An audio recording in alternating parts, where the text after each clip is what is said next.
Oh, Ladies and gentlemen, welcome back once again to another fabulous episode of Stories Around Azeroth. Today we are doing a big deep dive into 8.3, and as promised, we delivered. We have a special guest this week. We have the wonderful, the magnanimous, the lovely Queen of Dungeon Lore herself, Ali from Dungeon Fables. How are you doing today, my darling? hello. I'm good. Magnanimous. I've never been told or called that. That's pretty fancy. I'm It's one of pretty these fancy. people I feel, that feel very welcomed. I have big words and I like to use them. I'm an animal. Um, That's good. That's good. you all right though? Thank you very much for joining us this week. Yeah, I'm excited to be here. Thanks for having me. Brilliant stuff. And as always, is the holiday gnome himself, probably soon to be mechanized at this point. One, Mr. Frazley Tastic. Except blue hair. I was actually searching my podcast stuff and found out I was actually a discussion topic on WoW Talk about the Mechanome because they said that they were wondering if I was going to become a Mechanome. I said, nope, need the blue hair. That's it. I think there has been, while we're talking about mechanomes, I think there has been a big talk about how all of their trousers have been just data mined to just be diapers. Because obviously there's no option for them to have non-robotic legs, so essentially everything they have is a diaper, with the exception of the heritage armor. It all depends. I mean, some of us are not potty trained. I mean, you're robotic for a reason, I suppose. Just like RoboCop and everything else, you have an automatic system to dispose of that for you. Yeah. But yes, we are here to talk about 8.3, everything that we know that's coming with it. There's obviously, as usual, I expect Blizzard to hide stuff in the code and various other bits and pieces. We'll talk about everything that we know, as much as we can do, within an hour, because I do like to keep it within an hour. We've all got lives that we need to lead, and podcasts to edit, and streams to do, and dungeons to run, and Warcraft to play, etc., etc. But we'll go through what we know as much as we can. We are using Wowhead for all of their glorious information because they are brilliant at what they do, and I love them for it. And I think we all do. We all appreciate their hard work. And throw a coin to your Wowhead for just $9 a year. I had to do it with your reference. Oh, is that what that was? Yeah. It's almost like I haven't been on the internet for the last month. Jesus Christ. It's not like I actually came and said it in your stream of throw a coin to your Frazley, was it? No. No, not at all. No, not at all. No. We'll get on this quickly. First question before we go around the room. Anything that stands out that you're super excited for? For me, it's a toss-up between the raid and horrific visions. I did horrific visions a little bit in early PTR for 8.3, and I could not be more excited for that. I think it's gonna be great content, and I love that we have the option of being solo with it or taking up to 4 friends with us. And I think that's so smart of Blizzard, and I think it's gonna be just the right amount of challenge, and I'm super excited about it. Yeah, especially with what I've heard about the skulls, adding the extra difficulty as well as giving the better rewards as well. Those are what I'm interested in seeing as well, because apparently they're hidden within the maps, which I'm sure will all be data mined with locations once people get in there and everything else. Mr. Frazley. I think I would be clobbered and denomed if I didn't say that the Mechanomes are exciting, because that's the one that I predicted at BlizzCon 2 years ago. And the one that I saw them coming back because of the selfie gnome. So definitely excited for those. And the Vulpira. I think a huge shout out should go to the Hype Caravan for Vulpira and for Gleowald. I mean, people that have been championing it have been getting a lot of backlash too from people that are like, ew, furries. I'm like, I think it's amazing that they're finally getting what they've been wanting for a long time. Yeah. Yeah. People that have championed the stuff, it's always good to see that they get what they're after. It's really good to see a lot of this bits and pieces as well. For the benefit of the live chat, tell us what you're excited for in 8.3 as well in the chat. We'll talk about it as we go along. I'm being the big lore nerd that I am, I'm excited for all the new lore that comes with us. So yes, the raid, so the much, cloak, so much. Yeah, there's going to be so much. I'm going to be interested to see how the invasions now work, rather than being on a 7-hour timer and then offline, but actually being up for a week. I'm going to see how well that's going to work. Be interested. But yeah, let's dive into it. So obviously the first big news, so everybody that's ready. Patch 8.3 goes live on January 14th for the US and January 15th for the EU, with other areas, I believe, opening soon after. I think Asia gets it on the 16th, with the Mythic version of the Dungeon Inn opening the following week after that. It's not that far away. Do you think it's come at the right time, or would you guys have preferred it earlier? I think it came at the right time. I still wonder if they meant it earlier, because the WoW post for Wintervale mentioned the Pepe that was in Wintervale. So I don't know if they were meaning it earlier, but I think it's good. It'll get us through winter for a while, and then we'll be able to do stuff as we're waiting for Shadowlands alpha, beta, pre-patch, and stuff like that. And I did hear somewhere that people have seen a patch 8.3.5 somewhere. I fully expect a 3.5 somewhere along the line anyway, because there'll always be post-content stuff to do. Maybe a wrap-up scenario as well before we head into 9.0.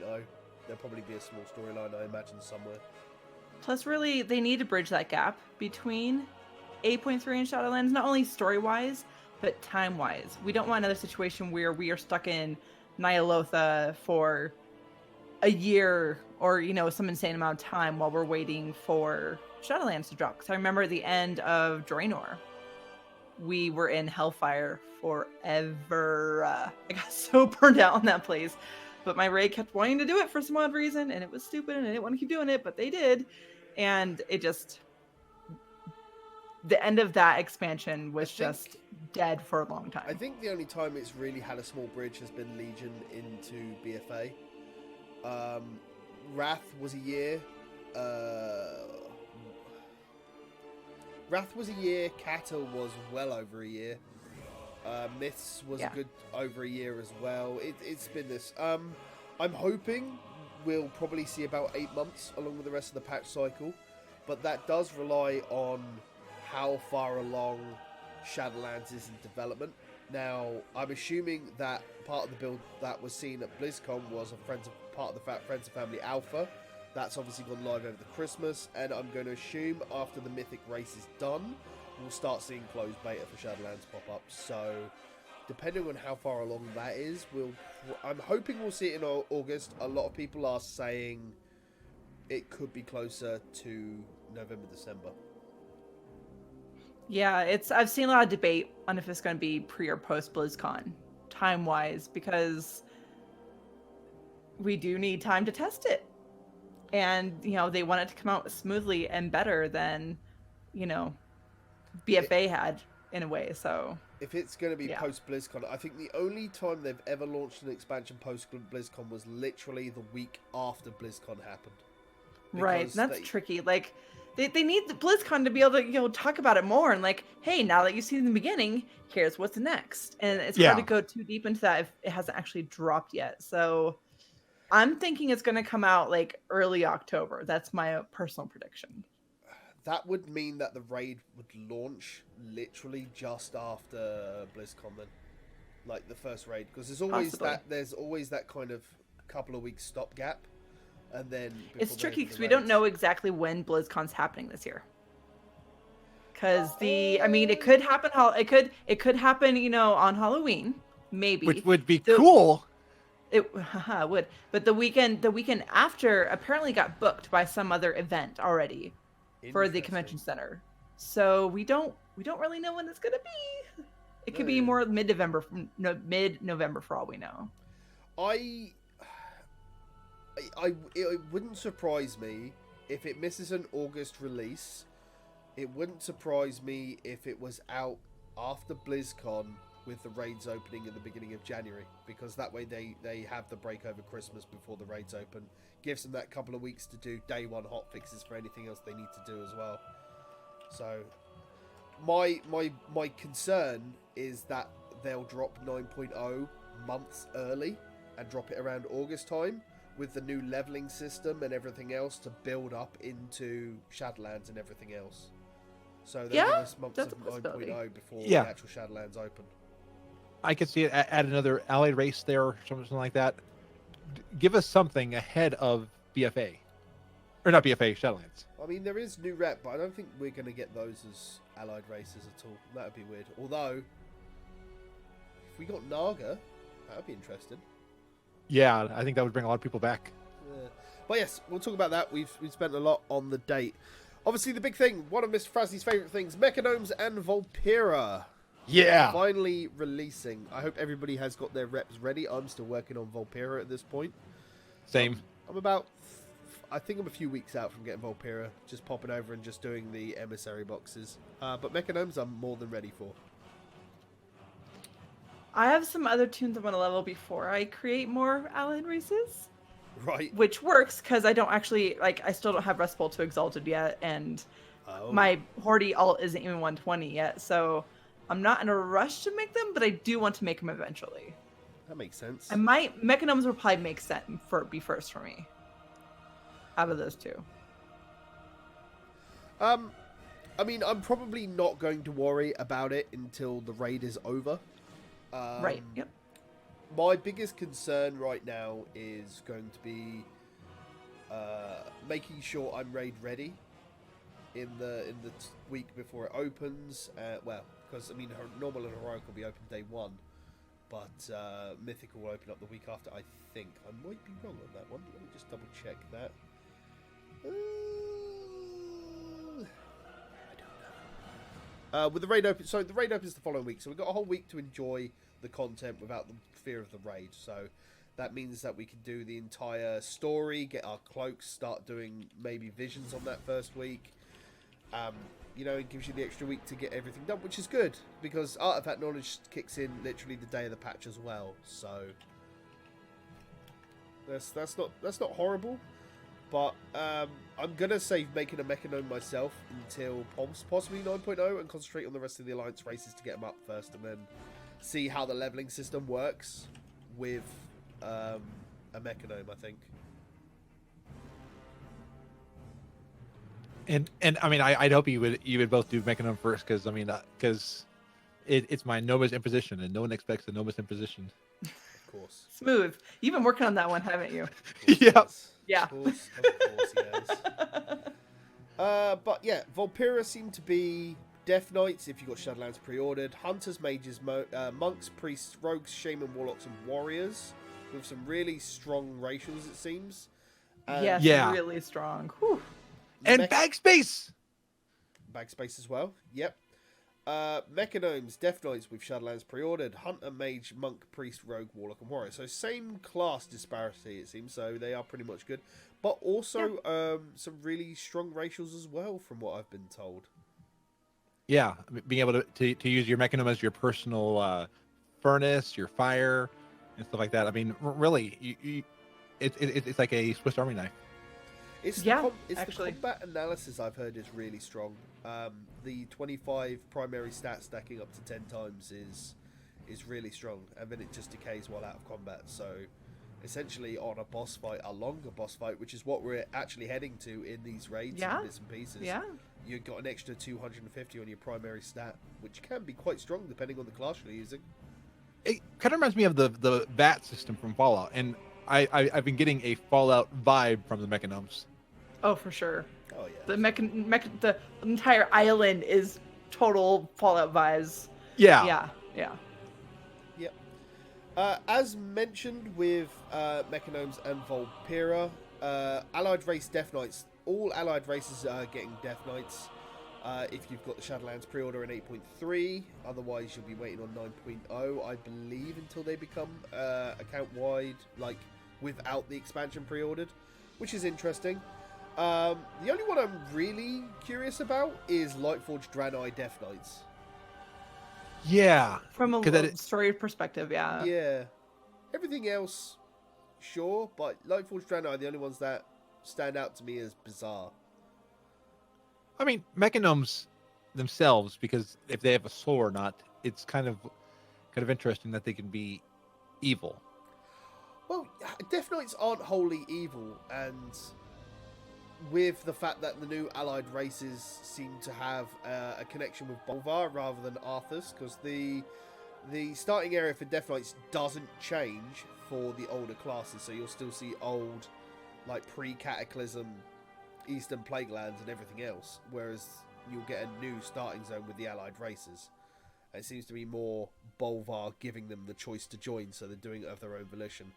I just find it entertaining that mechanomes go through this period of we are erasing our flesh to gain mechanical prowess and be smarter, stronger, faster, and then they're like, "Yeah, I'll just be a Death Knight and be like have this as well and the power of undeath." Yeah. Yeah, I'm kind of curious about, in terms of the Lightforged Draenei, that we also are going to be getting, Callie is in the story now. That is true. Yep. So I'm wondering, I don't know if there's going to be some kind of tie in between the two, maybe, but I don't know. There's something to that. Like that's a loose end that has not been addressed yet. So yeah, there's a lot of stuff. I feel it's going to be another pre-expansion book where a lot of Kalia's story, or a lot of like I media hope so. I can't wait for whatever the book's going to be. Outside of the game, I feel is where she's going to be explored, because I feel it's easier to do it like that. And have Patty Matson read it. I think it'd be kind of cool to have the Ed would read the first one and then have totally. Patty. I don't know what story I'd be more interested to see. Kalia working out something with the Forsaken, or more backstory as to Sylvanas and the Jailer. I don't know which story I'd be more interested in at this point. Maybe it could have both storylines and then tie it together, and that's our intro to Shadowlands. Maybe, but I'm thinking more along the lines of having a Sylvanas focused book like Illidan, where it basically goes all the way back down Illidan's timeline and pretty much furthers a point and shows you how that character reached that point. So we could see that with Sylvanas from like all the way back in Warcraft 3, and these points that have made her while still staying true to the story. You know, the same thing they did with Arthas as well, Wrath as well. So, and if she's going to get that book, I mean, she's gotten a couple of short stories and stuff, but if she's going to get a whole novel dedicated to her and her storyline, like, now is the time to do it. Absolutely. I 110% agree. So are either of you going to be making allied race Death Knights? Yeah, because... I don't know. I have not played enough Death Knights, and that's one thing I want to get into. I did it back in 2016, and have never gone back and played a Death Knight. And I love like the blood, like the pulling and stuff like that. So I wanted to just try out some of their abilities and talents. I think I'm going to do at least one, mostly so I can see the starting zone, and it'll be another reason why I'll do at least one other character in a starting zone.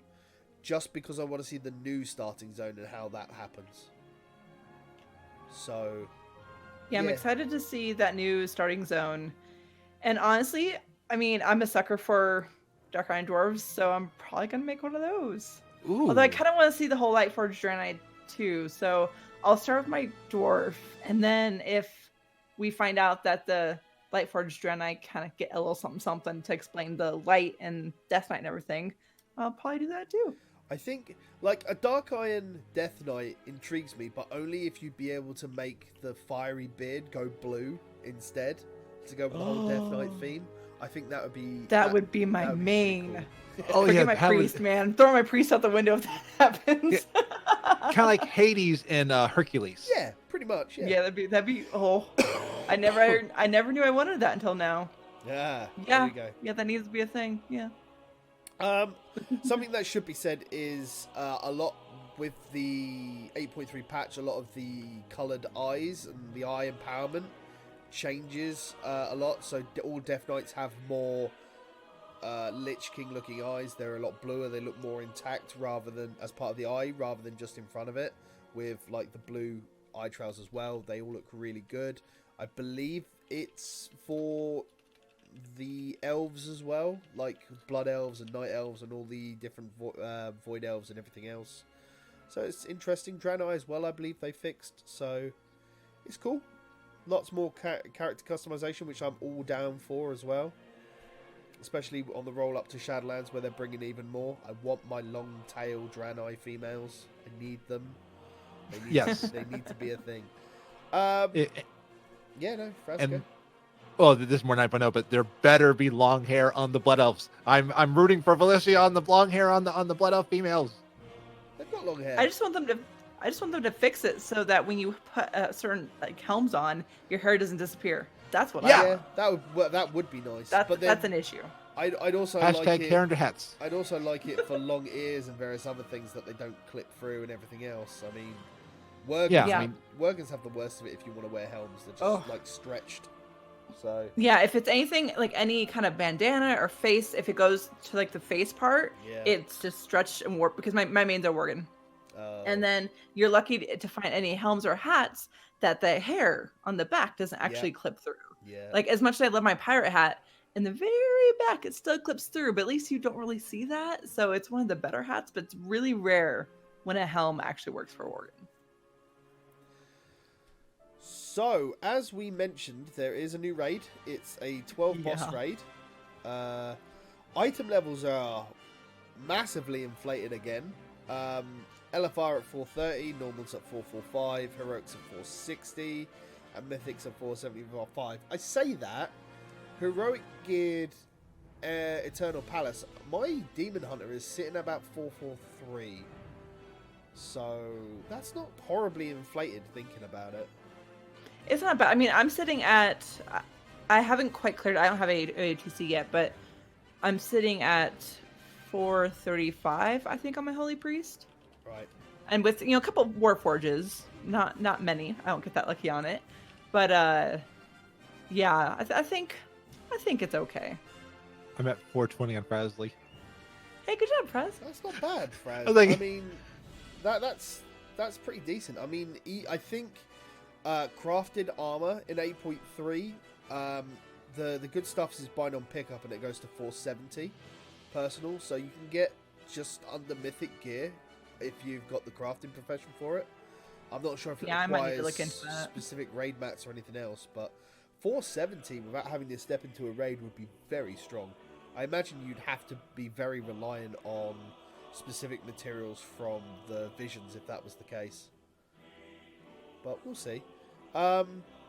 Weapon and armor models from the dungeon, as you fully expected, a dark, twisted old god themed, as Wowhead are reporting. So excited.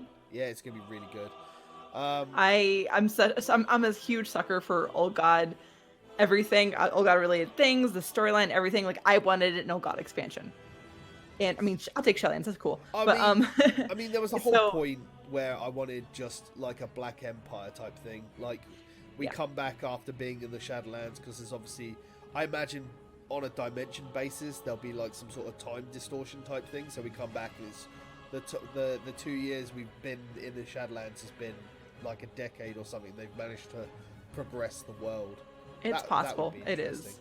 I'm disappointed that Ny'alotha is a raid because they could have made that entire main zone for an expansion, but that's okay. I'll take it. I'm still excited. I mean, it's same hope I have for Nomergon that they'll make it a city. So you never know. Ny'alotha could become a whole city at some point. It's interesting the way that, from what I've seen of the zone setup and the whole area, it feels like there'll be small scenarios or subquests where we'll be going back into there a lot, and I think they've set that up a lot where we have to come back and fight off re-invasions of Cthulhu or Yogg-Saron or everything else that will find clues to more old god stuff. And I think Rathian will spend a lot of his time in Ny'alotha and everything else. And speaking of Rathian, he is the first boss, I believe. Rathian the Black Emperor. There's stuff like Mount, the Prophet Skitra, Dark Inquisitor Zanesh, Hivemind, Shadhar the Insatiable, Trestegeth, Vexiona, Raden, Il'gynoth, Carapace of N'Zoth, and N'Zoth itself. Lots of black dragons. Lots of Akir stuff, Black Dragons, Black Empire, Lots of big names there as well. It's looking, from what I've seen, it's looking like it's going to be a good raid. And I don't think it's one of the things that Blizzard excel on, and they've done it so much better since Warlords, is the way their raid dungeons work and how they do. And it's that, and the way they tell a story in a zone is not exactly the worst thing that they do. So it's great. I mean, given some of these characters, I mean, you got Wrathion, who's been around. Raw Den, that's a big name. Il'gynoth. That means we're gonna get a whole new set of whispers. Yep. Guarantee it, and means more lore implications and things to try to figure out, and maybe even some answers from the last set of whispers. And it's just, from a lore perspective, this raid is going to be awesome, and from a just raiding, fighting perspective, I think it's going to be great. I have really high hopes. Yep. So, there are 3 mounts available, apparently, from the raid dungeon, for those interested. There is one that's specific to Mythic N'Zoth, which is to be expected.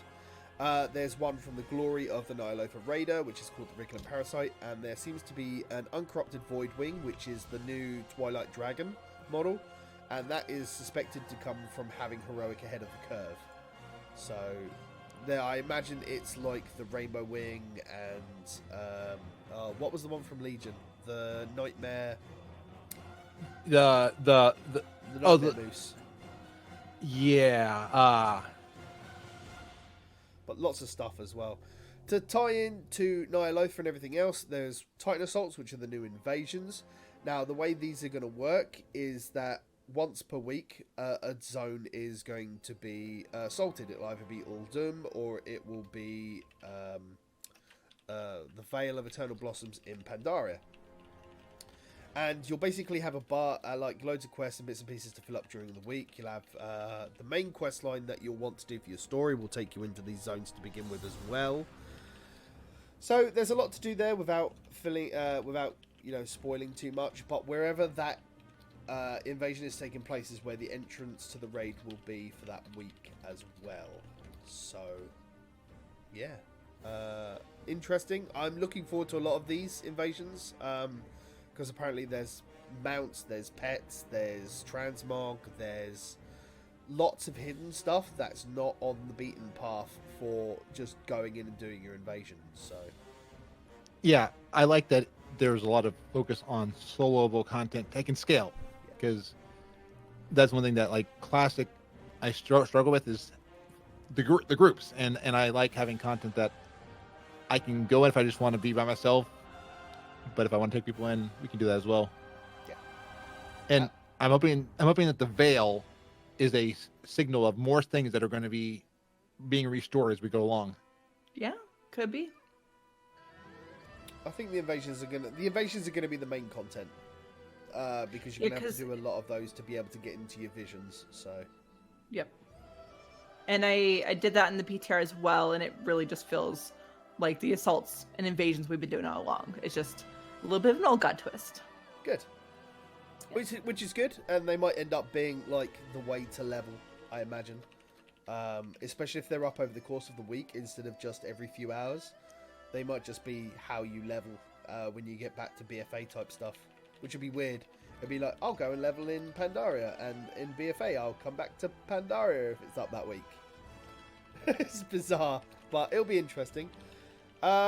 With the new corrupted versions of Uldum and Vale of the Eternal Bosses, there is 3 world bosses. There's Grand Empress Shek'Zara, which is the successor to Grand Empress Shek'Zir, so I assume she'll be in the Vale of Eternal Blossoms because that's manted.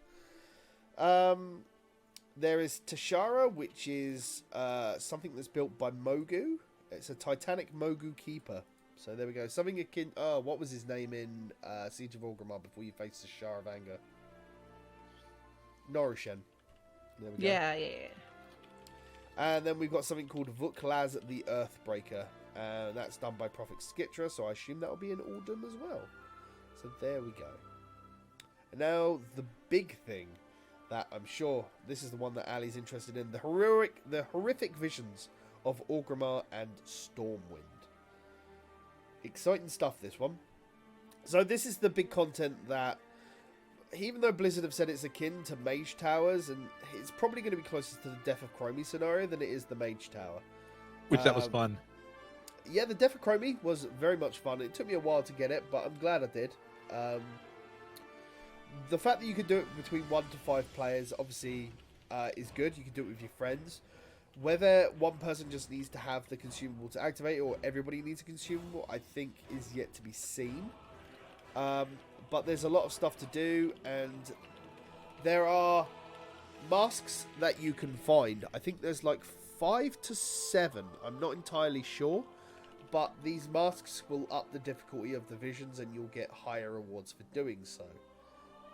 They tell specific stories as well, and they're the things that, if you don't want to do raiding, once you've got to the end of upgrading your legendary cloak, you can do the horrific visions. I keep saying heroic. The horrific visions instead to upgrade your cloak if you don't want to or can't do raid content. And the horrific visions, at least when I did it, I haven't completed Death of Chromie scenario. It's on my to-do list. Right. But, which is a lot of fun. But I know for those who did the Withered training, it feels a lot like that. Because as you go, there's different chests. They might be in different locations. And as you go, you learn more and you build up. And it is like I said, it's a good challenge, and I think Blizzard's working hard to give people options. Like you were saying, Pete, if you don't want to raid, come do this. Yeah. If you don't want to group up, you can do it solo. And I think we're just going to keep seeing more of these types of options for players as we go along. And I am curious on the lore perspective, if the Stormwind side is at all tied, because the end of Siege of Orgrimmar, we go to a horrific vision of Stormwind, and I'm wondering if it's the same universe or a different one, because Garrosh was getting that vision. To what I'm aware, it's a different vision altogether, because the one we see at the end of Siege in Mythic is if Garrosh wins that fight and then takes the Waterstorm. While Varian's still around, etc., and all of that. That's a different vision entirely. Okay. I could be wrong, but I'm quite sure it's different. I think it's different. Maybe we'll get a nod to it, though, because I know when I did it, there was actually little bonus objectives inside the vision. Yep. And so maybe one of those will have like a nod to it. You never know. Yeah, maybe. There's a lot I'm interested in. What's not mentioned here, but I have seen mentioned elsewhere, is there does seem to be an extensive achievement for the horrific vision based on what sort of level of difficulty you beat it, and there's like 3 to 5 different difficulties, I believe, depending on the masks that you use, and there's a lot of cosmetic stuff that can be earned from there as well. So I don't know, it's all looking pretty good. Yeah, and Capo in the chat talks about how like this is like those 2-person raids in Rift. And yeah, WoW needs scalable content, and I agree that if you have more people, up the challenge and maybe up the reward, but still give you something. I think a lot of people are saying that the more people you bring in with you, it does feel easier because you can obviously tackle things in different ways. But I think that's going to be highly dependent on the gear and the skill level of the other people you're bringing in as well. Because I don't think you'll be able to bring in like 4 randoms with a variant of skill and gear level and take on like a 5 mask vision. I think there's definitely a bit of difference to be had there.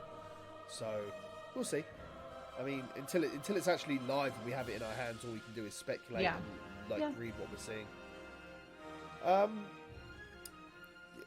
Part of the visions, something we'll need to actually combat the actual visions down the line as well, is, to keep in the feeling with this expansion is just Mist 2.0, we've got Rathian back with a legendary cloak. Yay! Yay!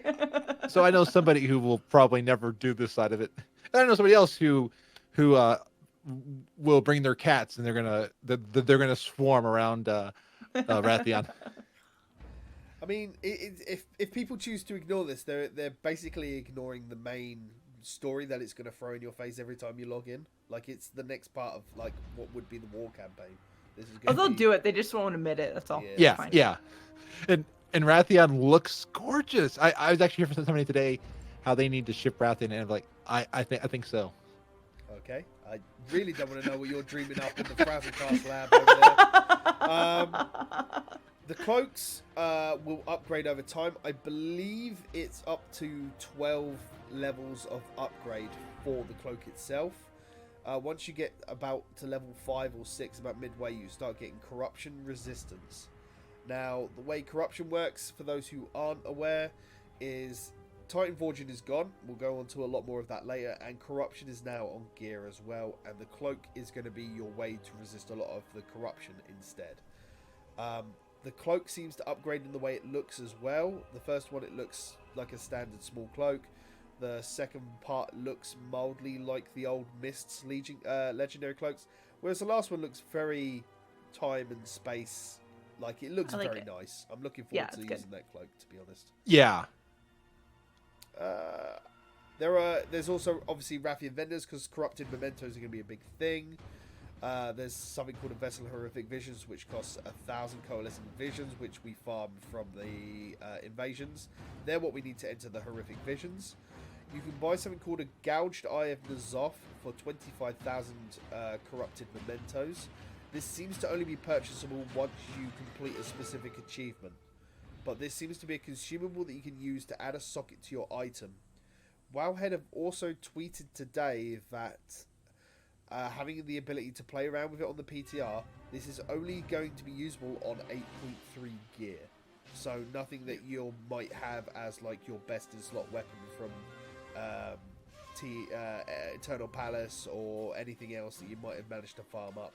Any gear that you can gain from 8.3 content, including I believe Mythic Plus, has the ability to have a socket in it. And then if you're really going to farm it, you can spend 100,000 of those corrupted mementos on a flying mount. Guess what I'll be saving up for, guys? The flying mount, yeah. In addition to the legendary cloak, there's Titan Research, which is essentially a research thing that's returned from Legion and to Garrison and everything else. More stuff, but those will help you progress the story. I believe it's similar to the Chromie progression bar with how you would progress and expand it and make it better for you to run through as well. But I believe that the Titan Research is what you need to complete in order to be able to like get Gouged Eye of N'Zoths and various other bits and pieces. So yeah, and I like this stuff. I like when they added it in Legion and BFA. I like having things that you can use to expand your abilities. It's fun having that progression where you feel like you're getting stronger.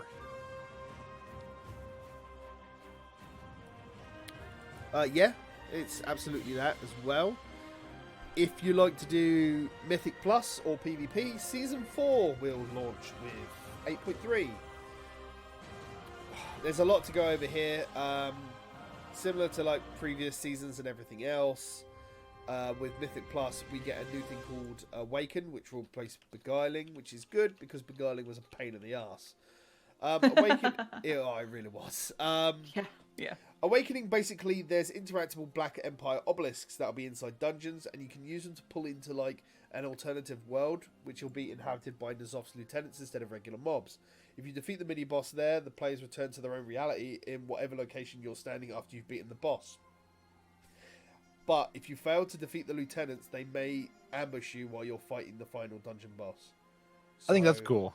It's nice, and I think that could lead to some really cool shortcuts. I mentioned something way back when they were started doing the Mythic Dungeon Invitational, that's something they should do on a weekly basis instead of stuff that has different affixes, is change the way the dungeon layout is, because then it actually changes what people are doing instead of running More of Souls every week in, week out, and it's exactly the same dungeon. By changing the way it is, you can add some special strategies and everything else like that. This could be cool. This could be what I'm looking for. So it could be interesting. Everything else. There's a couple of abilities and various other things. If you're after your PvP, your new season of that, if you really like your PvP, good on you. I've done enough PvP this expansion to last me a lifetime. The biggest thing entering Mythic Plus is they're finally putting the two halves of Operation Mechagon in. So you have outside Mechagon and you've got Mechagon City itself. I think we all kind of predicted they would do that, just like they did with Karazhan and Legion. Yeah, I think they announced it when they said it will be in the next patch as well. So, outside Mechagon is very trash heavy, inside Mechagon is very boss specific. So, some of those are probably going to appeal to you specifically on a week in, week out, depending on what keystone you have, because obviously some prefer trash, some prefer bosses. They've added 2 new rewards for completing Mythic Keystones this patch as well. If you complete all dungeons on Mythic Plus 10, you can get the Awakened title. If you manage to complete all dungeons on Mythic 15, there's like an eel mount that you can get, like a corrupted eel. I think the title should have been The Woke. No. Bad Frazley. It doesn't sound as cool, Frazley. No. Okay, yeah. The Awakened. I have a love-hate relationship with Mythic Pluses. Right. But I might go for that title because I like it. The Awakened. That's pretty cool. I think if 470 gear that's crafted does not require raids and just requires visions, I think Mythic Plus is going to be accessible for a lot of people. Yeah. Especially because it means that a lot of raiders will just have specifically crafted gear because it will be best until they get slot gear or like their Azerite stuff and bits and pieces, because it's just a damage boost. If it does require raid stuff, then I don't know what you'll have to do, but I think it's going to require a lot of investment regardless. But yeah, it's cool. I'm going to have to try and do 15s this patch just to get the mount. 15 scare me. Again, I think the highest I've ever done is an 11, and that was in Legion. I've completed a couple of 15s. I haven't done enough to get the Keystone Master feat, so there we go. I don't know. It's a weird looking mount to try and push for, but I need to keep up and try and get my 450 before the expansion ends. Because I have problems. No, you don't. Yeah. You just know what you would like to. You know what you like to do. That's fine. Yeah. So, as we mentioned earlier, Titan's Forging has been replaced. Essentially, the lore perspective of this is Ny'alotha and the Black Empire have corrupted the Titan facilities, and therefore nothing's Titan Forging is, however, being corrupted. Now, the way that these work is they'll have a buff and a debuff. There will be a corruption stack, and each item that is corrupted will have a set point of corruption points up to, I think the max that an item can have is 25. And it can be up there. But while it has corruption on it, it will also have a buff as well. And there are loads of corrupted weapons that have different things as well. It's interesting. Here's a thing that's called Devastation's Hour. It's a two-handed sword, so something from Mr. Frazley maybe on his warrior. Your attacks have a chance to trigger a beam of Twilight Devastation, dealing damage equal to 5% of your health to all enemies in front of you. Ooh. What you play a priest, Shadow, or Mostly holy because of mostly holy? So let's see if we can find a. The only priest thing I'm seeing is at the very end of the list. There's something called Vorkal.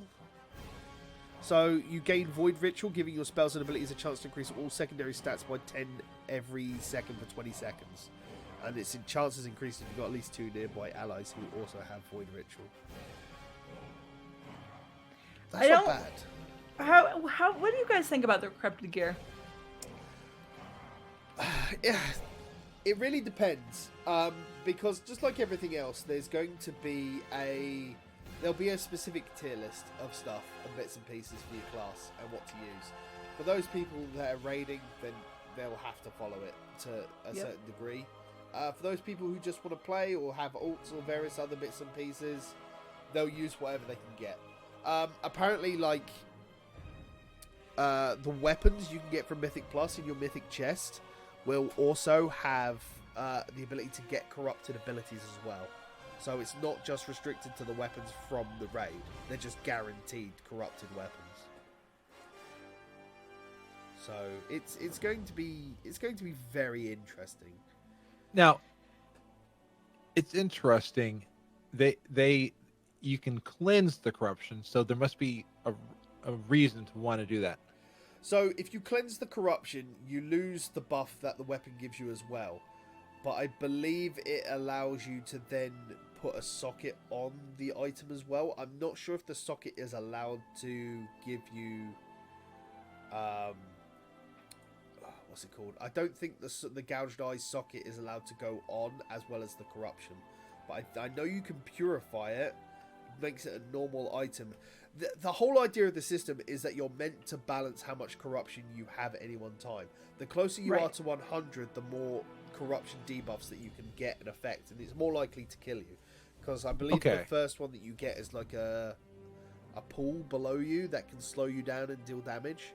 And then as you go on, like that pool will get bigger, slightly like Defile, essentially. So you're slower while you're still in it. So unless you've got really good movement to get out of it and various other things, then it's going to be tricksy. But there's also, like, when you get to 100, there's going to be stuff that's literally the thing from beyond that we did as part of the Magni questline. The very, like, I believe it's the Revered or the Exalted one, where we fed it Azerite to get it out of the Heart Chamber. That thing makes an appearance as part of the corruption weapon system. And, like, if it hits you, you take a lot of damage. So there's a lot of corruption stuff as well, which is very horrible. It seems that Blizzard have confirmed that corrupted items are not a permanent addition to WoW, so it's not something to expect past BFA. I'm wondering if this is their way to also therefore put an end to Titan Forging or War Forging. Maybe in Shadowlands we don't have any of that kind of thing. I'm hoping it does put an end to Titan Forging, mostly for the fact that the idea for Titan Forging, where it's meant to literally put an end, it's there to keep you going back into raids and going, oh, I might get this piece of loot again, but it might Titan Forge into a higher item level, and I really hate that idea, just as a standard thing. Are we still going to have that for alts? Because one thing I do like leveling with the alt is you do have items that can roll purple or blue. I think that's different, but I get what you're saying. I don't know the answer to that. I mean, I would imagine so. It may be, but we won't see that until the beta for Shadowlands is out and we actually see what the final product is going to be. And maybe when they're redoing the whole leveling system, that those make the item rewards better anyways, that they won't need to Warforge or Reforge or whatever the forging that they do for those. They added that. Deathforge. No, yeah. I understand it's an MMO and things like RNG is what keeps us playing, and Blizzard has to find the ways to keep us playing. I totally understand that. But there's just been such an increase in RNG over the years. There are layers of it. Exactly. So taking out this one thing, I think would feel a lot better. And that it would help people who do try to go for that best in slot, Titan Forged and everything, would hopefully get less burned out because they're not going for over and over, just hoping that it works. A good way to not let somebody get burnt out, though, is to allow really looser restrictions on the account-wide system. Allow people to play their ults and not get punished for it. Like we've had this massive jump between you were really promoted to play different classes and alts in Legion to see the different stories of the Order Hall campaigns, and you weren't punished for doing so because Azerite, artifact power. It was a thing, but you weren't really punished for it. Like you didn't find out that you fell so far behind if you leveled an ult. You had enough to do what you needed to do. Now, with the way that essences work as a way to try and boost the Heart of Azeroth system, because Azerite gear wasn't what they needed, players have been punished because you have to put so much time in to get your level 3s and level 4s if you want just the cosmetic ones for your main character. But then if you want to do anything on an alt, all those alts that you've leveled up to 110 to do all your order hall stuff, you're punished because you lack that massive power level, and you haven't got time to put all of that time back in to get those essences again, those level 3 essences. Yep. So are you asking for account-wide essences? I'll tell you this, Frazley. While it is so much of a meme right now, account-wide essences, I guarantee you, will happen in 9.0, because they'll turn around and they'll go, this expansion is done. Every character is going to. We may as well just give you every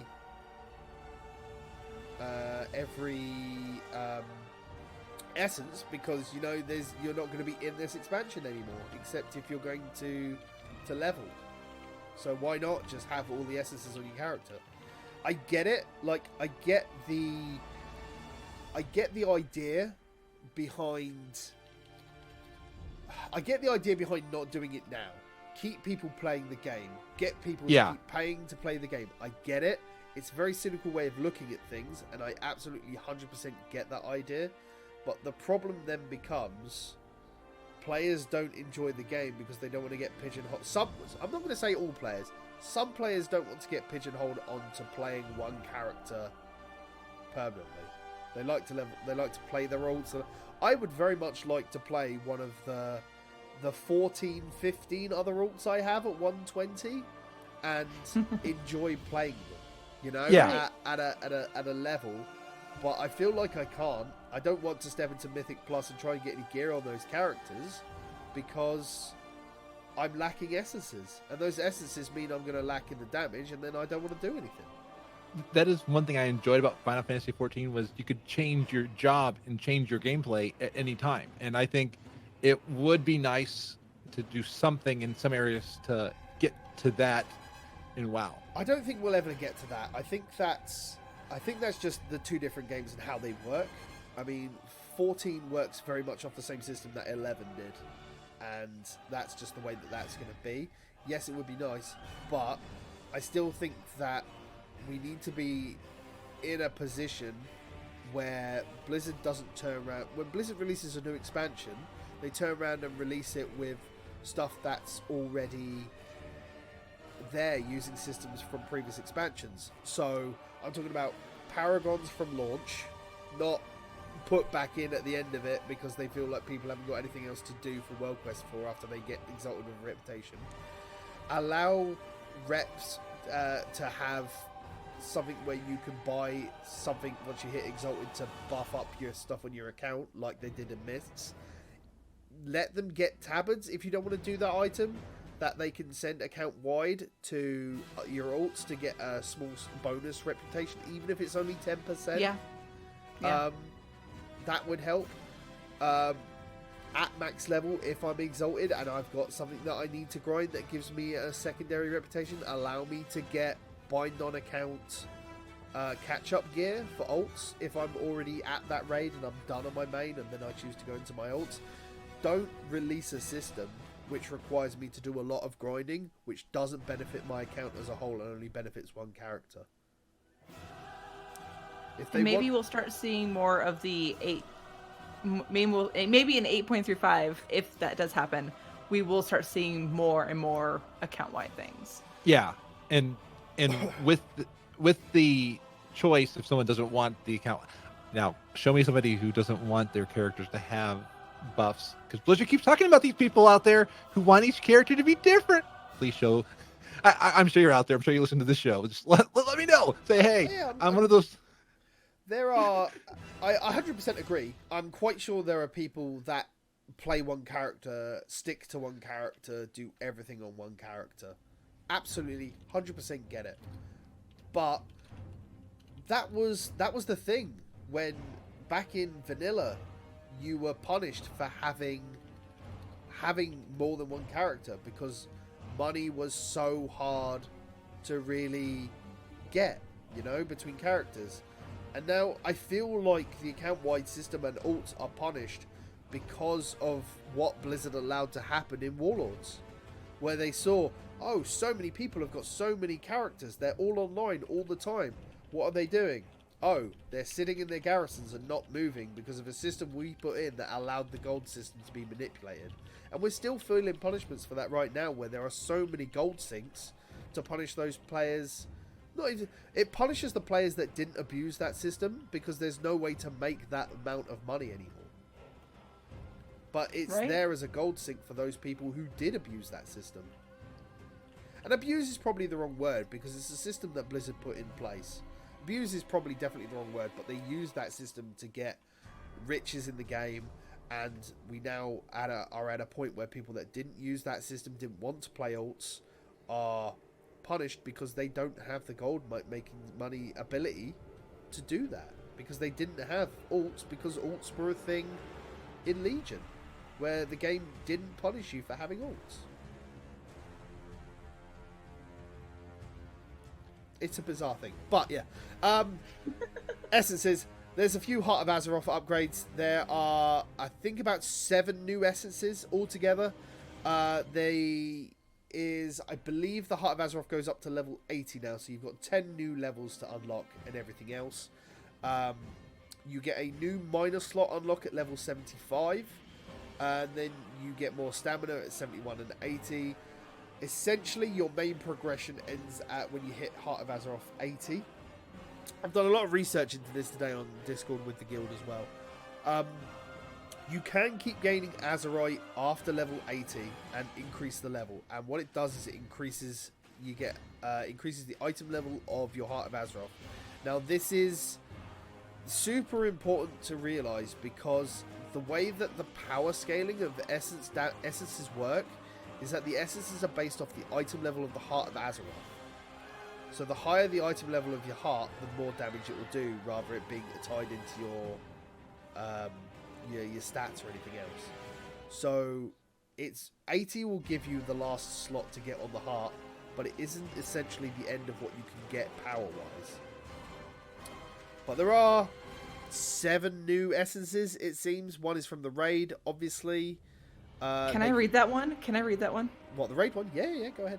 Okay, because this I was reading this as you were talking. This blew my mind. So, it's called the Formless Void. And it's for all specializations.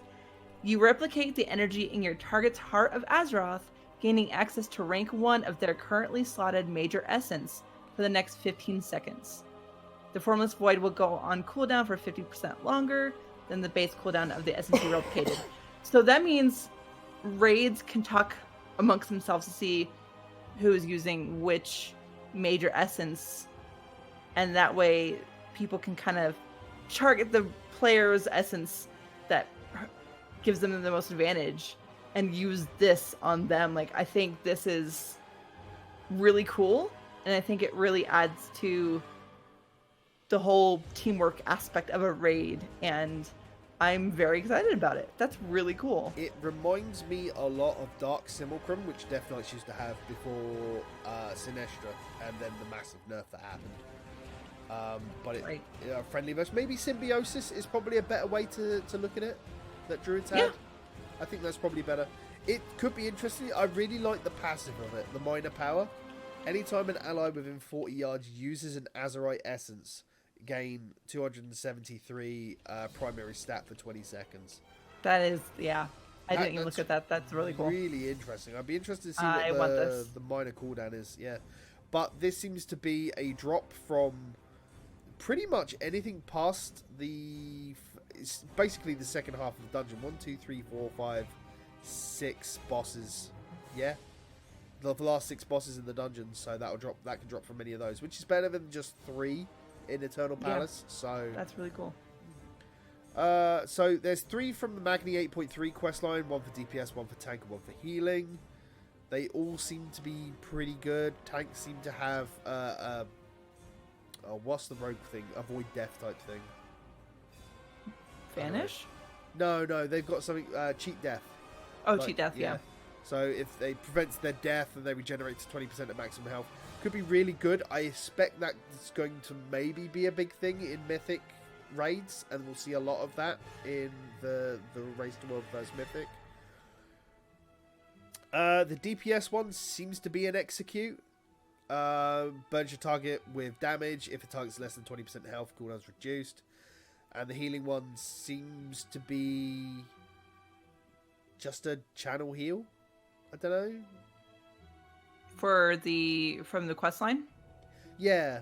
It looks like it's a buff to... it heals them.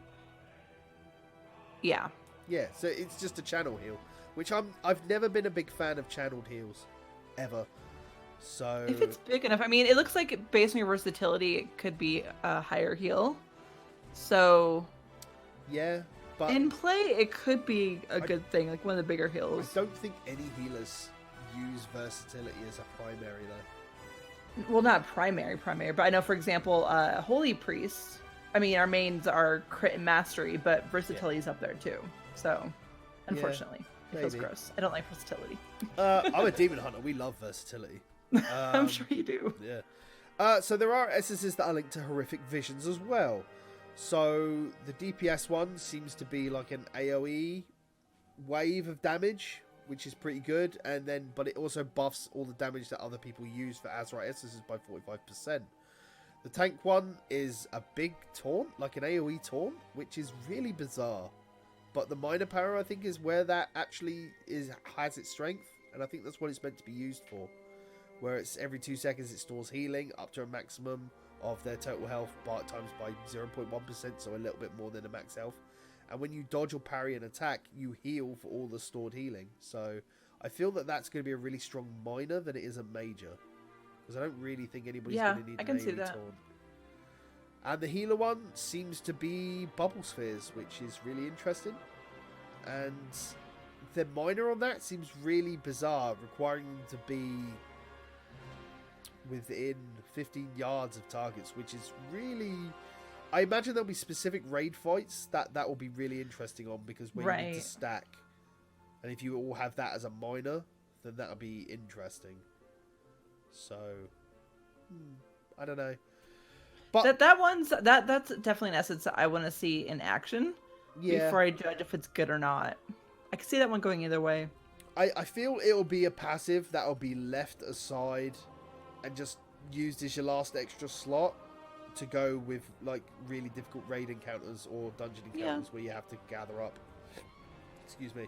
But with all of these, while essences are not being made account wide, the 8.2 content has their unlock requirements reduced, essentially dropped down a reputation level from exalted to revered, which is good. There's a new vendor reputation BOA item that you can buy with pearls if you've got an excess of pearls for Ny'alotha. I believe it's 250 rep a pearl, which isn't horrible, but also, you know, it's something that should have been in since the beginning and get people to farm up their reps that way. You know, it's much bizarre. There's a lot of class changes, which I think there's too much to go into, because I don't know about you guys, but I'm not a really big class buff on every other class except the one I'm playing, and even then. I mean, a few of them that I run within raids and stuff and help them, and they help me, that kind of thing. Those, yes, but otherwise, not so much. Yeah, I don't see any warrior stuff. It doesn't affect my class. I'm not bothered. Frazley doesn't care. He's moving on. Island expeditions. This is a thing I'm really interested in. They're introducing salvage crates, which you can spend your doubloons on. So if you've still been doing your islands week on week, and you've been farming up your doubloons, and you've bought everything that you can get, but you've still had really bad drops for the pets and the mounts you're still missing, you can get between common, rare, and epic chests, which I believe the epic chests are at 175 doubloons a purchase, and they'll have stuff that drops from those specific versions of islands as well. And from what I've read, you're more likely to get something that you don't have than something you are, up to your cap. So you can still have a chance to get a pet if you haven't got 3 versions of that pet, and but you're more likely to get a mount, but not more likely to get a duplicate mount, if you get what I'm saying. Nice. So there is lose your protection is the wrong word, but you know, like the legendary system in Legion, there's protection on basically duplicates. The RNG is kind to you if it's not been kind to you. The legendary system knew you weren't going to get a duplicate legendary, because basically once you already had it, it ticked it off the box. Yes, as far as I'm aware, stuff like the mounts, but you got to remember that these boxes all still also have transmog gear, which is green as well, so there's a large chance for you to not get a lot at all. I assume as time goes on, we'll see what happens. They each have a chance to get 3 pieces of loot, normally awarded from the completion of an island expedition. I assume if you're looking to spend more of your money on the epic stuff, you're more likely to get mounts in it than you would do if you are going to buy elemental salvage from like various elementals. Probably. So yeah, I think that's it. There's lots of collectibles, various bits and pieces. The Hellbent Bracers is a toy and lets you flex, so I mean it's a weird flex, but okay. How long did you scroll ahead and have that waiting to say? A long time. It was all over that. Absolutely. But yeah, apparently the reusable augment rune is coming out. Doesn't surprise me. Probably be used all the way up until you get to the next expansion capital on 30 as well. Goblins and Worgen heritage armor. Yes. I'm not very excited for these. The Goblin one looks really bad, and the Worgen one looks really bad. Some people may really enjoy that. I don't really. I don't like the. So because my main's a Worgen, and I like silver more than I like gold, so I'm not like super excited about it. And the shoulders are clunky as hell. But you know, as long as I can hide the shoulders, it doesn't look bad. My biggest problem is that they could quite easily have taken the look that Greymane has in Heroes and transitioned that over, and it wouldn't have looked quite so bad. There have been so many people on ArtStation, on Twitter, on Reddit that have tried to fix the Worgen stuff. It looks really horrible. It looks out of place. It's something I'll have, but it won't be something I'll ever use. And it's disappointing, and I'll do it on launch because I'm ready. I've got my Worgen ready to go at 120. Goblin, I'm still leveling. It fits a Goblin theme, but again, I'm not really a big fan of that. And it really does look like it was an afterthought. So, yeah. However, the Volpera heritage armor looks really cool. Yeah. In saying that, the Mechanome one, you get to look like King Mechagon, which I'll take. Yeah. I've got a transmog in mind for that already. Using, I'm gonna find something that uses one-handed maces as a Mechanome because I get to use Valanir. Because they're easing off transmog restrictions. If you own a legendary on your account, then any character that can use that you can transmog into a legendary. So excited. So that's gonna be really cool. I As it was pointed out, the expansion level cap is not 130, is actually 60 in Shadowlands, and I completely forgot that.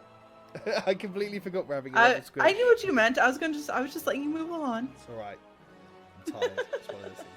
It's okay. If you like your pet battles, there are 22 new battle pets minimum that have already been data mined according to Wowhead. The Blackrock Depths is also a new pet battle dungeon. It also seems to be the last one in the pet battle story chain. So if you're waiting until they all came out in order to see the entirety of the story, go and do so. There's quite a few out. All the guides are on Wowhead for these specific pets and everything else. Loads of mounts. Yes. Absolutely tons of mounts. Allied races each get one each. There's 2 different types of alpacas that are available. One comes from a world boss, which has been added to the world boss in Voldoon, the Undead T-Rex. One comes from an undiscovered quest, and then there's one that comes from somewhere in Voldoon, apparently. We've talked about the ones that drop from the Zoth. There are ones that is a rare spawn in Horrific Visions called a Male Muncher. Male Muncher. We've talked about the one from Mythic Plus. Yep. If you did the B grind, there is a Shadow Barb drone, which is like an Akir mount, which everybody can do, which is very similar to how the B mount worked. So there's a Void one that I believe is from Aldum in a grind there. Whether you can only do that when the invasion is up will be something to see, but we'll find out as that goes ahead. There are loads of new rares with both the Titan Assaults in Aldum and the Veil of Eternal Blossoms, which drop mounts. There's at least 1, 2, 3, 4, 5, 6, 7. Reigns of the Drake of the Four Winds. There you go. Something else to go with your Four Winds Drakes. And then there's obviously the 2 new mounts from the 2 new factions as well. So the Autumn account sells like a Sky Terror, and if you can find a pristine Cloud Serpent scale, Rashani will give you a Rashani War Serpent, which is another Cloud Serpent. Lots of stuff. Woo! The Mighty Caravan Brutasaur will be leaving the game at some point. No, it will no longer be available for purchase when Shadowlands goes live. Whether that means 9.0 or the expansion, I believe it's the expansion itself. But if you're after an auction house mount, start saving for 5 million gold. And it's really the point of it. If you want it, you need to get it. I'm kind of hoping that they either bring it back to the black market auction house at some point, or maybe they're taking away to give us like a void version of it. No, I think they've said it might be very rare in black market auction house. Yeah, so okay. They've said that before. It probably means that they're looking to figure out the way how gold scales and everything else is going to be the way that's why they're removing it. Other than that, they just thought like an auction house mount, just like how they thought having a transmogrifier vendor on a mount was a weird thing. They probably don't want to have an auction house one. So Blizzard have made a decision. Whether people agree with it or not is not for us to decide. But there we go. The auction house update, which I think is a big deal to a lot of people, is finally receiving a lot of interface improvements. Feedback seems to be good, buying seems to be streamlined, and there's now ways to dodge single stacks of everything, which has annoyed everybody. Yep. It looks interesting. Yeah, because if you just want to buy 100 of an ore, you can put it in at the lowest price and it will work out what 100 ore at the smallest price is, rather than buying 100 single individual stacks. So yeah, I'm gonna clear up my reagent tabs coming into 8.3. yeah, so I mean, there's a lot there. I mean, that just touches the surface of what we know. You know, that's everything that's been data mined so far, and this came out on the 19th of December, so it's nearly already a month old already, this post. So there could be some minor PTR changes. As I said, there's everything that hasn't been data mined at all, you know, that's hidden as well, that we don't know about.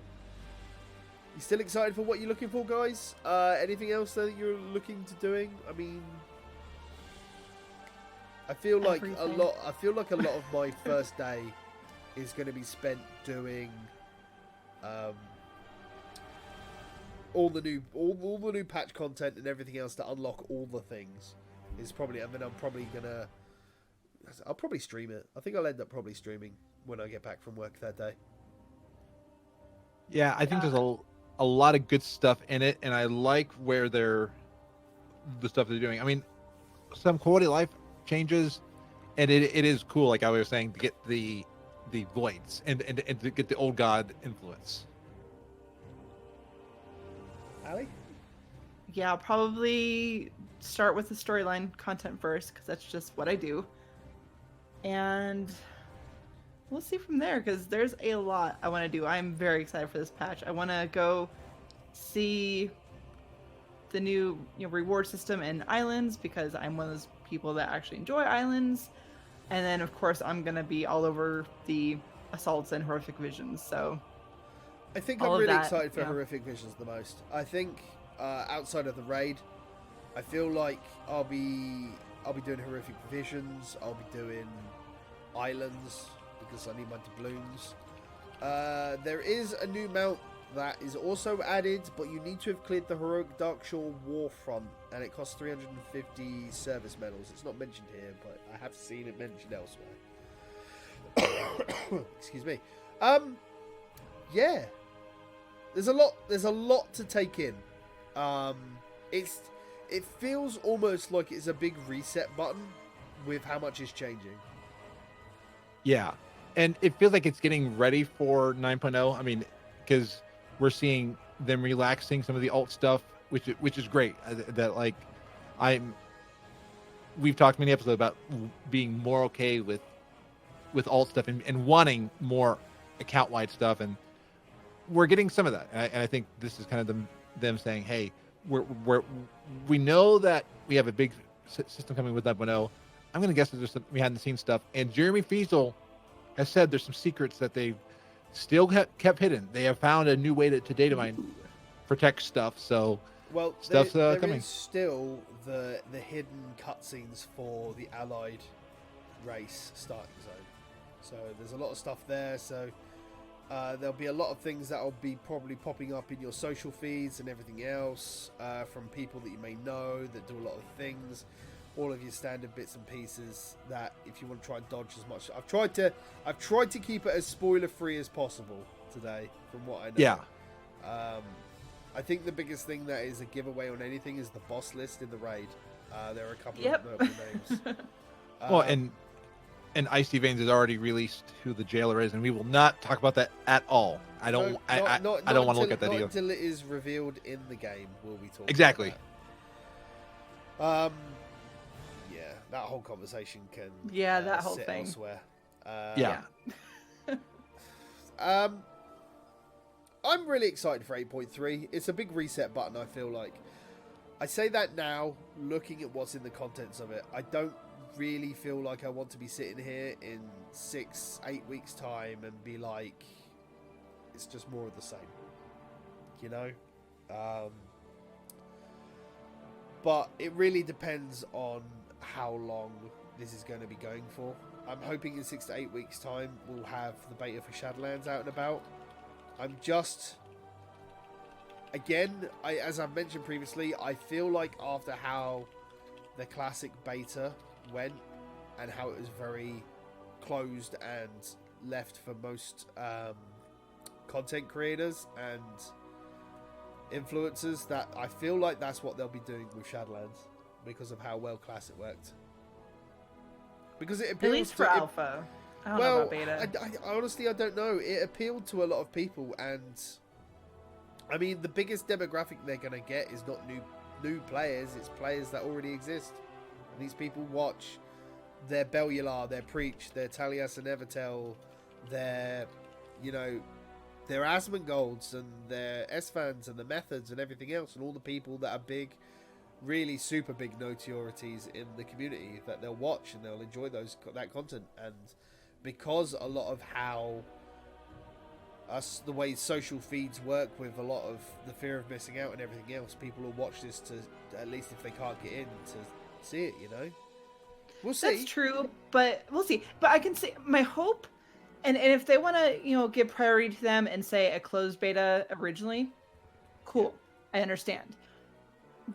But my hope is that they will eventually open it, because if they start putting too much emphasis on the big name streamers or, big name content creators and not letting regular players in to A, help test it, and B, just to experience it, you're going to get a lot of bitter people in the player base. Yeah, because one of the big issues with BFA was the Azerite armor system. And there was not enough testing, or something happened there that the devs weren't able to get enough feedback on it, and they had to take a few patches to get it finally. The answer to that, Fraz, is that the expansion was rushed on release to hit a release date. That's true. A release window. They were given a lot of feedback on the Azerite armor. It's been very well documented between Reddit, the official forums, and the influencer summit that happened before the launch of the game, and they were given a lot of feedback for it. But it just didn't hit the thing, and that's why we had Essences, because they couldn't fix it, and that's why the next logical change for the Azerite armor in 8.3 is in all of the raid pieces to give everybody their best Azerite ability on all the armor pieces. I mean, it's one way to do it, but yeah, I want to avoid what happened with the Azerite armor, because that was not a fun thing as a content creator. That was not a fun thing to have people yelling at me, "Blizzard sucks." I'm like, I wasn't the one who coded the problem with being a content creator on a really high level is that sometimes you have to ease into the big disdain against a system that isn't properly there, whether you like it or you don't like it. And a lot of people don't like the Azeroth system because it's Blizzard being hypocritical between themselves. They said they didn't like the legendary system from Legion because it took up too many spaces on a player's armors. There was no real space. The reason we haven't got tier sets anymore is because they were like, well, the Azeroth set uses up so many set pieces that you're not going to really have a chance to do a tier piece, you know? And now we're adding a cloak to that as well. So now between that, we're back into a position where we're at in Legion, where we've got a neck, a cloak, shoulders, chest, and a helm. Like, all of your big transmogable pieces are going to be taken up by pieces that are really going to just drop, and then you're never really going to replace those because they don't even Titanforge either. So yeah. It's a big thing where it's very hypocritical on the space of Blizzard to be like, we've ditched this because of this, but then they've created the problem to begin with. And then the fact that the Azeroth pieces, if the Azeroth pieces launched with everybody's best stat, I don't think there would have been a problem, because it would have been like, Blizzard knows what they want you to have, they've done this, but it's a mixture of the Azeroth pieces mixed with class balance and pruning of stuff, and losing the artifact weapon, which gave you a lot of abilities as well. And it's just a mixture of all of it that gave the player base something to be really annoyed with. Now, they've tried to change it with not giving you too many abilities and instead enhancing abilities. But again, we're just going to get back into a position in Shadowlands where we don't know what we're going to get back and what they're going to take away again. And it happens every expansion, and sometimes it would have been better just to have left the artifact weapons at their scaled power, like they're doing with the heart at the end of the expansion. We know we're not draining it, we know it's not going to work past a certain level of content in Shadowlands, and we know it won't work in any content in Shadowlands, because we're not on Azeroth, essentially. Yeah, it'll work on Azeroth from what I'm hearing, but not in the Shadowlands. Exactly. But like, if we had been able to do that with the artifact weapons, would that have been better? You know, would it have kept its power, and then it be like the Mists of Pandaria legendary cloaks, the legends, the Legion, the legendaries from Legion, the legendaries from every other patch, where like if you do time walking, it is your best power game, because I know I raid with people specifically that have time walking sets. Like, they have their Mists of Pandaria cloaks, they have their Cataclysm rogue daggers, and they use those specifically on time walking sets because they give the best damage output. And on your damage meters, you'll see people with the tiny bars of your tank, your slightly bigger bars of your DPS, and then there's him with his time walking set where he's out there. You know, he's just so far ahead of everybody else. It's weird. And I have to wonder if we go back to a system where the big power gain is going to be Covenants in Shadowlands and not in specific gear pieces. Are we going to get tier sets back, or are they just going to keep doing tier sets with, well, not even tier sets, but are they going to do raid sets which have that raid armor because we're getting Covenant sets? Or are they not going to bother with that at all? It's something that I'm interested to see how they tackle. Because if we lose tier sets completely with nothing that takes armor slots, I mean, the argument is again, it's irrelevant. Yeah, because like True Villain Manny talked about, like our armor has stats that and things that we rely on. Like my healing that I have on Frazley is because of my armor healing me, and if we lose that in Shadowlands, are we going to get that stuff back? So the heart and the Azeroth armor isn't being disabled. But unlike at the beginning of BFA, where you got given Azeroth pieces and they were pretty powerful to begin with, and you just improved them as you went along, we're just going to see them drop off to just like a blue or a green piece of armor to a certain, depending on the item level that you have. Like, if you have a normal piece of gear or an LFR piece of gear, you're probably going to replace that pretty quickly in Shadowlands. But if you have a heroic or like a mythic piece or a crafted 370 piece, then that will probably last you until you get to like 58, 59, you know? And you'll replace it with like an entry level piece as you hit like the cap and you start doing your end game essentially at that point. You know, it's going to be interesting, but I'm just worried about the direction for tier sets and everything else as we go through. If tier sets are definitely gone and what we're going to get are raid sets, like in terms of look, it feels very boring because every time I look through my class sets when I'm going mount hunting and I'm going, oh, this is a cool dungeon set, shall I go for it? Like, I literally just got the Mythic Death Knight set from Hellfire Citadel because I was starting to unlock the key this week. It looks alright, it's not something we're going to use, but it's different and it's not something that my paladin or a warrior is going to have because it's unique to the class. Even if I don't like the look of it, it's still unique to the class rather than unique to the dungeon. So, I don't know. It gets to that point that it feels like Blizzard were worried about when they introduced transmogrification at the beginning, where they were worried that everybody would just take their favourite set and everybody would look the same. And now we have stuff that drops and everybody will look the same if they didn't transmogrify it. Yeah. I don't know. Yeah. It's kind of ended it on a downer note. Favourite points from 8.3. What are you looking forward to next week? Frazley.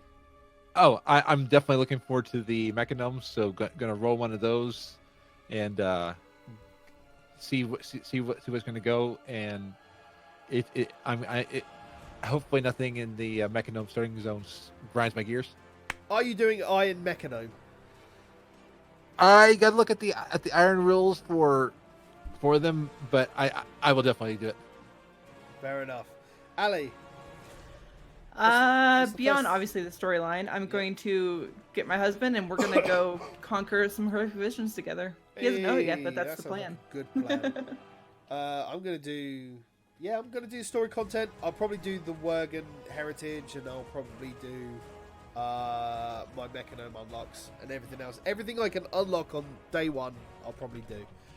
But the first thing I'll probably do is probably going to be the main progression. At current podcast, I am at 8 Paragon boxes ready for 8.3 right now to pick up. Nice. I think about 4. That's not bad. I think. Frazley has none. I'm getting in there before he says it. Frazley has 0 Paragon boxes ready. It's fine. Yep. Again, I'm not one of those. I mean, my reputation's not in game. My reputation's online. Your reputation is in my heart. You absolute hippie. You don't have a heart, Fraz. It's mechanized. Oh. Ow! It's a mechanized heart. Mechanized robot heart. That's cold like my heart. Oh. It is cold like your heart. Ali, for those people that do not know where they can find you around the internet, where would they be able to find you and this internet place? You can find me on Twitter at AliandrusK. You can find my show Dungeon Fables, where I geek out about lore of dungeons and raids and stuff, at dungeonfables.com, or on Twitter at Dungeon Fables. And you can also hear me every single week on All Things Azeroth.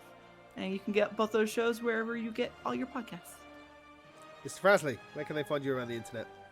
On Twitter at Frazlytastic, every week at gnomepodcast.com, where I talk with people like the voice actor Trindane, who has one of the best Worgen voices ever. Oh, and then on Twitch at gnome.live. Brilliant stuff. Ladies and gentlemen, you can find me in the normal places at Titans Creed, at Gaming Phoenix. You can find me on Project Phoenix Productions if you look on Twitch or YouTube. Thank you very much. Thank you very much to the guests. Thank you very much to Ali, superstar. Thank you very much for joining us and talking 8.3 today. Thank you very much, as always, to Mr. Frazley. And as he always likes to say, be awesome.